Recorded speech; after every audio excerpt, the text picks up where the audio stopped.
Hello students, Professor Benavides here. Let's talk about Appendix B, text editors and IDEs. Now, IDE stands for Integrated Development Environment, and this chapter talks about a variety of text editors and IDEs and concentrates on Sublime Text and shows us how we can configure it. So the first thing we want to do is make the distinction between a simple text editor and an IDE. Well, a simple text editor is something that we can use to write our code. Some of them don't offer a lot of features. Some of them offer a lot of features and come very close to what is referred to as an integrated development environment. I think one of the major distinctions is that an integrated development environment not only allows us to use it as a text editor, but it has a lot of other tools like interactive debugging and code introspection. In other words, it can help us write our code. It can help us know when we've typed something wrong, whereas a simple text editor may not offer that much help. You may not get that much visual feedback. But a lot of times you'll find out that when you're first starting out, some of these more advanced IDEs can sort of get in the way from you learning your programming language because they can get fairly intricate in terms of the number of features that they offer. So you want to find something in the middle there, something that's right for you. So when you're first starting out learning about Python, you don't want to go for something like PyCharms. It might be too much for you. The author of your book really likes Sublime Text, and that's what we emphasize in this particular appendix. So the IDE can become overwhelming for beginners and difficult to troubleshoot. In other words, you may get so much information that you may not know what in the world it's for, right? So what should I do if I'm a beginner? The author says, hey, start off with a simple text editor. And in a way, he considers Sublime Text, the simple text editor, even though it offers a little bit more. Another reason why you would want to use a simple text editor, hey, even Notepad's a simple text editor, right? I mean, it's not listed in this, but you could you can use it to create your Python, scripts or files or programs because it's just a text file, right? It's not compiled.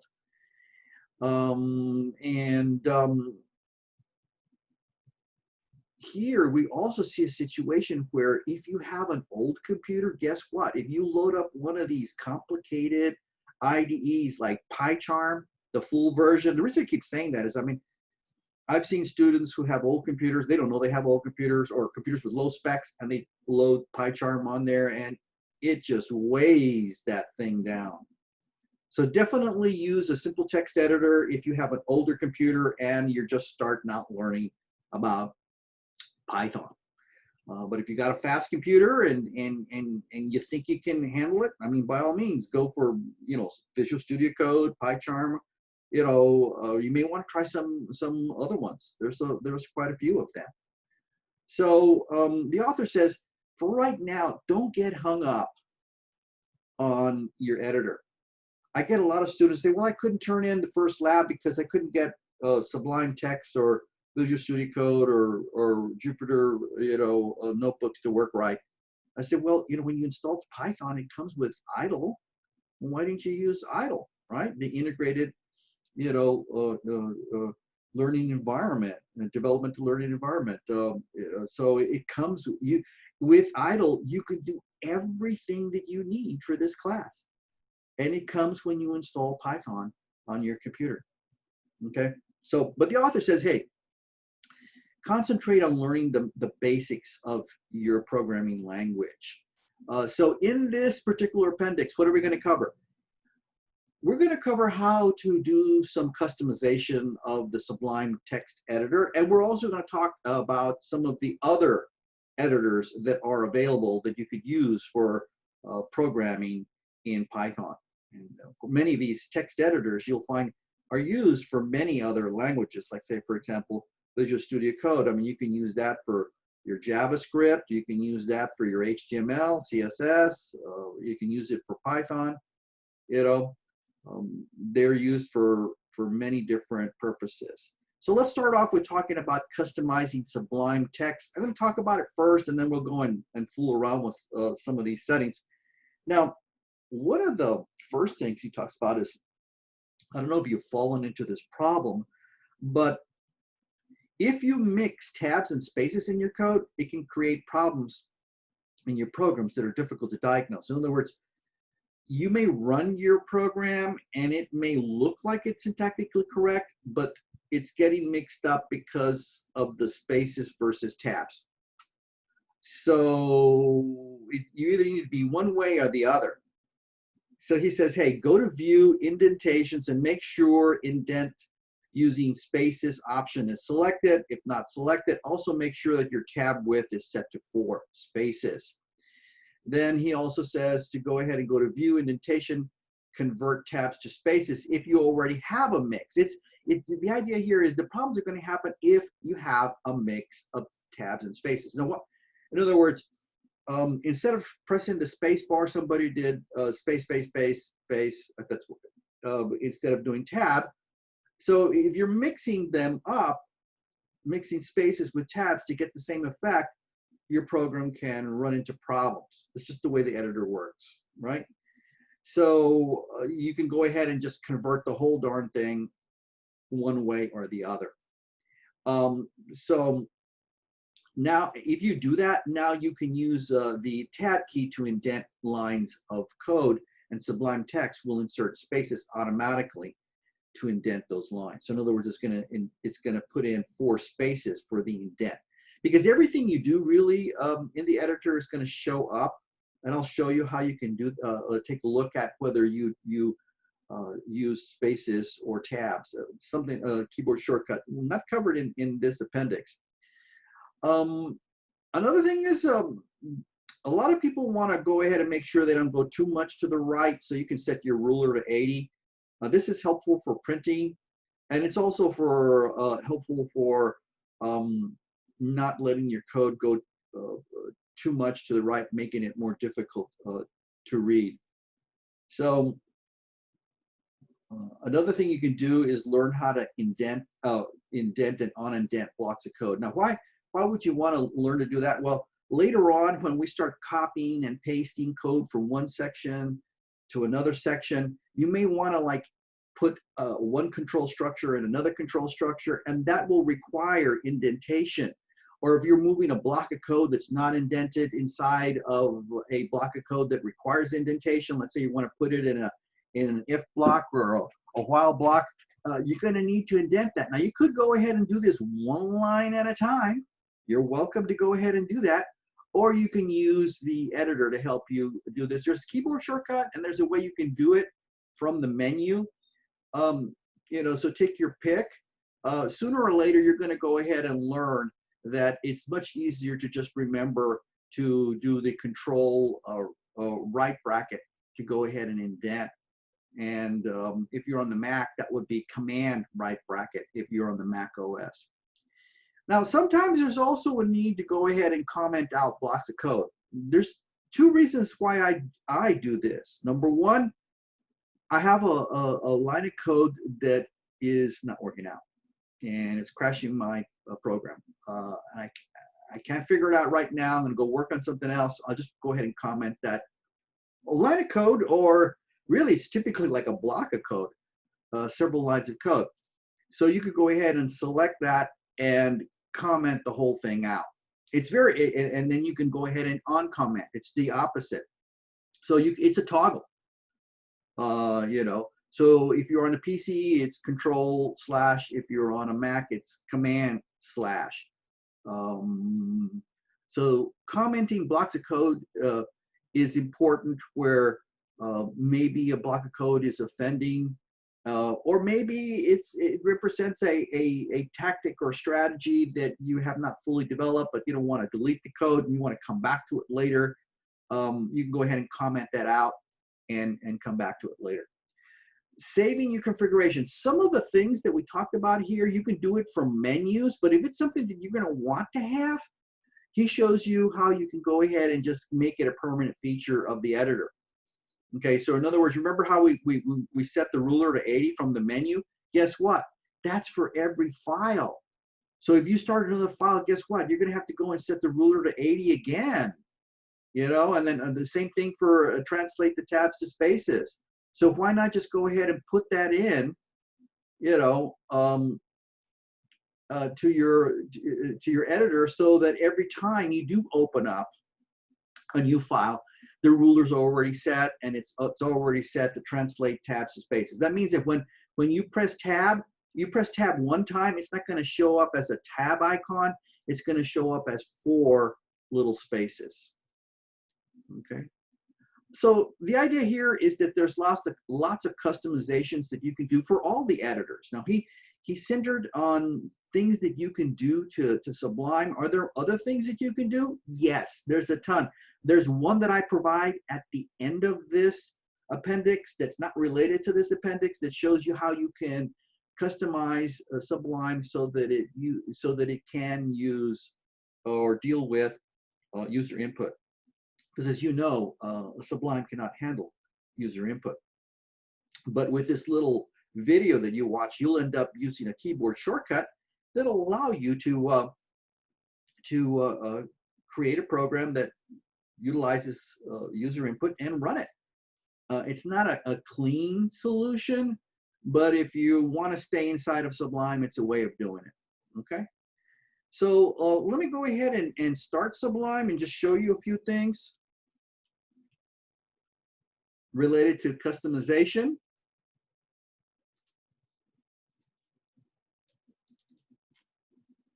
And let's go ahead and just start off with, you know, talking about converting tabs to spaces. We can go ahead and go to View. And from here, we want to go to Indentation. And we want to make sure that indent using spaces is set to on. Okay? In other words, what we're trying to do is standardize, so we're doing it all one way. We also want to standardize on 4, tab width of 4. You may need to go ahead and convert everything to spaces, or if you want to go the other way around, convert everything to tabs. You know, so these are 2 things that you may want to check for right away. Okay. When would you want to convert indentations to spaces? Is when you have a file that's using a mixture of, sometimes you press you press tab, and then sometimes you did space, space, space, space, right? That's 4. And to get the same effect, the editor is might end up getting confused, and it's going to say you have an error when there really isn't an error. So what you could do is, yeah, you could go and consistently fix every single line, or you could just go ahead and just let the editor go ahead and adjust your code on here. Maybe I should show you what I'm talking about here first of all. Now there's a keyboard shortcut that's not shown in this text editor. It's called, you know, hold down the control key, press A. That was on the other screen. So let me come over here, hold on the control key and press A. See how on line 5 here, I've got this straight line? That represents a tab. Now, if I wanted to, I could go 1, 2, 3, 4. Now let me do control A and see how line 5 differs from line 10. Now, if you do a lot of stuff like that, sometimes you get in trouble and sometimes you don't, you know. Let me go ahead and run that. Notice how I've got this, you know, symbol here that signifies that this needs to be saved. When I'm inside of Sublime, if I do a control B, that will save and run. So let me go ahead and do that. And it didn't give me a problem this time. But there will be times, and I have been there, and I have no idea, but like when I go in here, then I can see that I have this inconsistency that's causing problems. Okay, so what you could do is you could go ahead and go to View, and let's see, what did he want? Indentation, and we're going to convert indentation to spaces. All right, so let's do the control A again. Now that's the part that he's missing because he's not I read the appendix. I mean, how do you know if you're really converted everything to spaces? Well, without the control A to verify that, your eyes really can't see the difference. Let me go ahead and run this to make sure that it's running right. Control B, and it's still okay. Okay, so I didn't have a problem. So that's why he said, you know, is that if you use a mix of tabs and spaces in your code, it can cause problems in your programs that can be difficult to diagnose. I wasn't able to duplicate that, but I can tell you I have been there, and I have no idea how to fix it because, I mean, it was not a syntax error. I just went and had to do every single line over again to make sure it was consistently one way or the other. Because I didn't know about how you could just blanket, go ahead and convert the whole thing over like this. So this could be a lifesaver for you, especially when you're saying, you know what, this is syntactically correct. What in the world's going on? Check and see whether or not there's a problem with tabs and line spaces. Then here we can go ahead and set the ruler to 80. Now I've already got mine to 80 because I went ahead and made the adjustments. So basically, if we go to view, we can go ahead and go to ruler and set it to 80. So in other words, if I went ahead and did a file new, notice how I got the line again there. It's the only, if I had not made the changes to the actual configuration file, that would not be possible. I'm going to show you how to do that in just a minute. Let me just show you how. If you end up doing this, you know, when you end up setting the ruler to 80, the first time I did this, I thought it was going to be like that for every file. But then I started creating more files, and I said, why isn't this set? You mean you have to do this for every file? And the answer is yes, unless you have it set in your settings on here. So let's talk about indenting and unindenting block of codes. This makes sense. I don't have a good demo for you. I would need a whole bunch of stuff. But let's say I was copying something to be inside of something else. Like I select it, and I'm going to go ahead and then do a Control X, and then I'm going to put it in here. And let's say I want this to be indented. Well, it did. But if I want to unindent it, let me go ahead and select it, and then I can go ahead and unindent it. So to indent and unindent, a keyboard shortcut is Control and then the bracket, left bracket or right bracket. Depends on which way you want to go. But since I want to go to the left, that means that I would have to hold down the Control key and press the left bracket. See how I did that? If I want to go the other way, hold down the Control key and right bracket, then I can continue to indent. Now, but you're going to have situations where when you copy code from one to another, it may not indent like I got lucky and it did. I don't probably because I positioned it correctly. I'm going to do Control Z, Control Z, Control Z. So Control Z is your friend here. Just keep taking it back in time. See how it moved it back. The idea here is that there may be times where you'll need to go ahead and indent and unindent, lines of code, and it's a lot better for you to go ahead and instead of doing it one line at a time, is to use one of these keyboard shortcuts. Okay. All right. So let's go on to the next topic: commenting out blocks of code. Let's say right now this works, right? But let's say I no longer need this first test. I could select it. I mean, I know it's only 2 lines of code, but typically this comes in handy when it's like a really big block of code. Now you could go to edit, comment, toggle comment from the menu, or you could hold down the Control key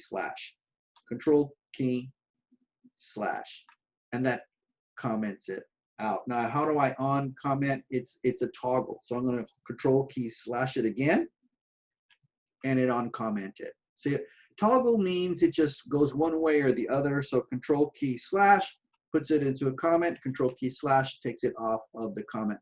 I do this quite a lot for code that's not working right, or maybe a strategy that I'm attempting that's needs further work, or I choose not to go that way, but I like that code and I want to keep it for the future. I can go ahead and comment that out.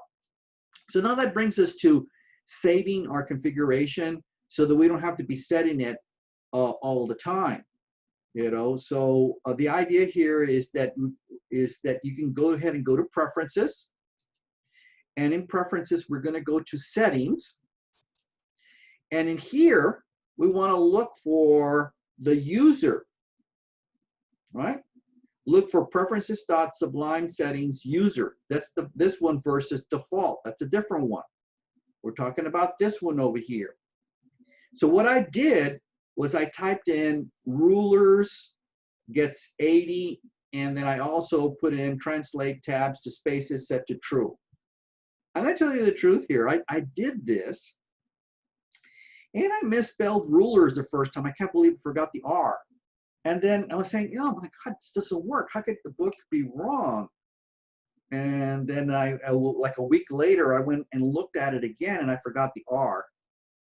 So that sets the ruler to 80 so that you don't have to be doing it for every file. And then this starts you off on the right step where it translates all tabs to spaces so that it doesn't create a problem later on. So that is how, so if you do make a change, let me go ahead and tell you, if you do make a change here, like for example, let's say I want ruler set to 79. Notice how I've got a symbol here that says this needs to be changed. What I would do is do a Control S to save it. Okay? So I'm going to go ahead and change it back to 80 for some strange compulsion. There can't be much difference between 80 and 79. And notice the symbol. So I'm going to do a Control S to save it. All right? Closing this configuration window, and that brings me back here. So that means that that line will be on every new file that I open up. Okay, so now that brings us to other text editors. Let's just talk about other text editors, because this is the one, this is the editor that your author likes.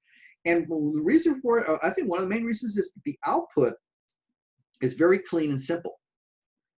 The output inside of Visual Studio Code has all kinds of information that they think you should know as a programmer, like the path and all that other kind of good stuff, the terminal window stuff. You don't get all that here, and that really, all that extra stuff is confusing for the beginner. Are there ways of configuring Visual Studio Code? Yes, but it's for its advanced users. Just like I showed you some configuration things on here, there's ways of configuring Visual Studio Code too. Okay, but for right now, let's just have a brief look at some of the other editors. Now, when you install Python, it comes with idle. I don't have a problem with idle. Some people don't like it. I don't know what the problem is. Let me just launch it right here so that you can see what I'm talking about. And I've already configured it. Let me take off some of the configurations that I've done. See, it opened it up in the editor so that I can go ahead and write code right away.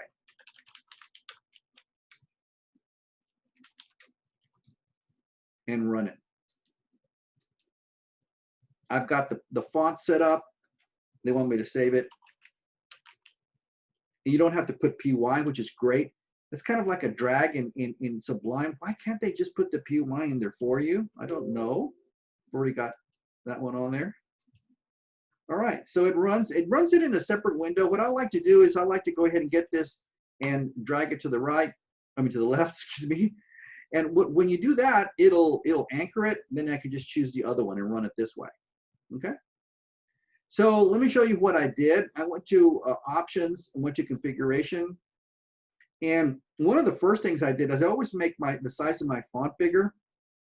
And the other things that I'll do is inside of general is I'll change it from shell, which is the default. Let me change it to the default, okay?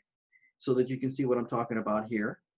If you change it to open it up in the editor, you can go ahead and create a file right away. Otherwise, the shell, it's kind of like the simulation of the Python interpreter, where you can run single lines of code on here. Now, other things that you can go ahead and do is, let's go ahead and see highlighting. I've got this set to idle dark. but it comes with IDLE Classic when you first install it out of the box. So I'm going to click on OK. And of course, I got to exit and then come back in.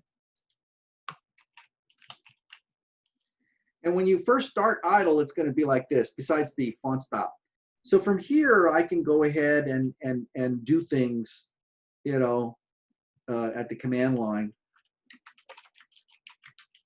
or at the interpreter, you know, without saving,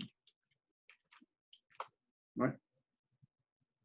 So it's pretty much the same as the other one, as running the you know, Python interpreter at the command line. Like if I come over here and do CMD, here's my thing here to get into Python. You just type in Python.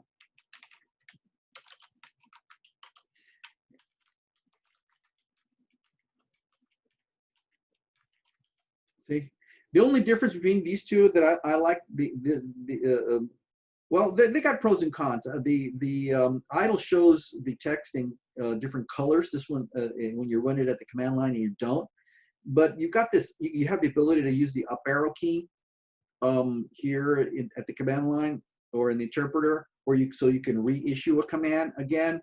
You don't have that ability here, but you can. What you do is you just go to the previous command and do a Control-C and then type it in again if you're wanting to reissue a command. So that's IDLE. It comes with. So when you install, and you can do this entire class with IDLE. You know, about the only confusing thing is that it starts off inside the shell. You got to configure it a little bit, and then when you run it, it runs in a separate window, and that confuses some beginners. So as you can see, once you get past what I just showed you right here, it's not that bad, and it shouldn't be a stopper that you can't get Sublime to work, or you can't get Visual Studio to work. You have IDLE there, use it. Okay, so IDLE is a text editor that's included with Python. There's also some other ones. Genie's really simple. iMac and Vim are hard for beginners. Atom is integrated with Git and GitHub. Visual Studio Code is called Visual Studio VS Code. And this is becoming a big favorite nowadays because it can be used for many different purposes. Like for example, you could use it for your JavaScript code, your HTML code, your CSS. It does require some configuration once you do install it, so that's a stopper for some beginners. PyCharm, that's that big hog I was telling you about.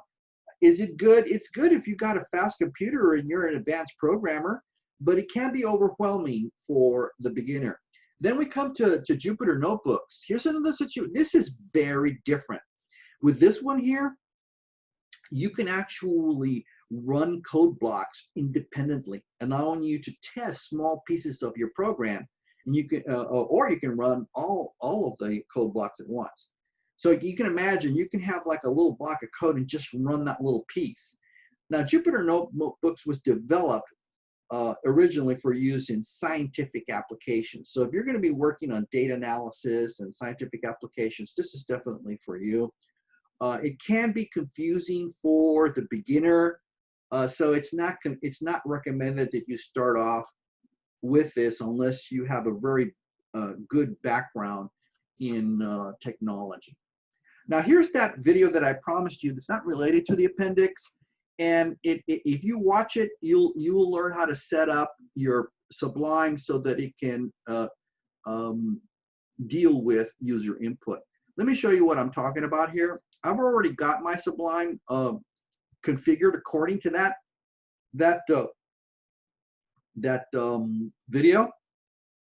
So as you can see here, if I were to run this in Sublime with a Control-B, it's going to say name, and you're thinking it's going to work. So I'm going to go ahead and put in my name, right? But guess what? It doesn't go any further than that. So how are you going to do your chapter on user input? I believe it's, what is it, chapter 7 in your book? How are you going to do that with Sublime? You're going to have to end up using something else. Now, what the author recommends is that you go ahead and run it at the command line. Let me see if I can simulate that. I'm going to go ahead and do a file save as. Let me go ahead and put this, for example, on the desktop. I'm going to put demo.py on the desktop. And I could do something like this. I can go ahead and go CMD, and I can go to the desktop with a CD desktop. And let's see if I can, I hardly ever do it this way. So I can say Python, and then the name of the file. So yes, this is the way the author says, hey, you could continue to, you can go ahead and continue to edit in Sublime, but then when you want to run it this way. So if you're okay with that, then you can continue, you know. But if you want to stay inside the editor, watch the video. I'll show you. It does make it a little complicated, but then he shows you in the video how to do a keyboard shortcut where you can end up doing this in a keyboard shortcut. Okay. So what I'm talking about is you're going to have to go to Tools, and this gets installed once you do the installation. Come over here and then go to Python, okay, and then you're going to go ahead and run current file. And there's a keyboard shortcut for that. Let me just show you the keyboard shortcut for that. It's Control-Alt-B. Kind of makes sense because, you know, to run Sublime, it's Control-B, but to run this extra little package, it's Control-Alt-B. You know, so if you watch the video, he'll show you how to do it. Okay, so notice what happens though. It doesn't run down here in the bottom. It's running in a separate tab. Another thing that I've noticed though also is that if you've edited your code and you haven't saved yet, guess what? It'll run, but it won't run. It doesn't run like Sublime where it saves it and then runs it. And this one here, you got to make sure you save and then run. So let me go ahead and put in my name and then put in my age. And then see, it works. But look at what happens here. This is one part. I mean, this is new to me. I just discovered this little package a couple days ago. Bob is 65 years of age. That is a string. So why am I seeing color inside of the string? Is a keyword, right? So apparently what I'm seeing here is that keywords are color coded. I don't mind the color coding on the numbers, and I might be able to just get used to this. Maybe there's some more customization of this that I need to be aware of. But as you can see here in this, I'm asking for name, I'm asking for age, I'm converting it to an int, and then I'm just simply printing name and age, and then I'm creating a formatted string. And in the formatted string, I'm noticing that the string is color coded, and the only conclusion I can come up to is that is a keyword in Python. So that is why. So if you can get used to the idea that it's going to show up, if you can get used to the idea that you're going to need to save before you run, and that it's going to show up in a separate tab, and you're going to need to do Control-Alt-B, and your output might have some, you know, some color coding to it. You might want to say, you know what, instead of using Visual Studio Code and getting all that extra stuff, because I'm getting emails from students saying, hey, I'm getting the output and all that extra stuff is distracting to me. And I'm saying, sorry, yeah, there's a way to configure, but it's complicated, just like how this is a little complicated. And I'm sticking with this one because this is, the author is leaning towards you using Sublime Text, because this class is for beginners, and I'm going along with the author. I figure he knows a little bit more than I do, so I'm going with the flow, and wanting to use Sublime as much as possible, for this class. But other than that, that's the end of Appendix A. It was all about, text editors, and it also talked about, configuring Sublime Text so that you can use it a little bit better. And then I just threw in that little video from YouTube on how you can get Sublime Text to handle user input. You may or may not like it. One thing I will say though about Visual Studio Code, the amount of, even though the output is screwy, the help that you get when you're writing code is hard to beat. the IntelliSense that Visual Studio Code offers as you're writing the code is of great importance to helping me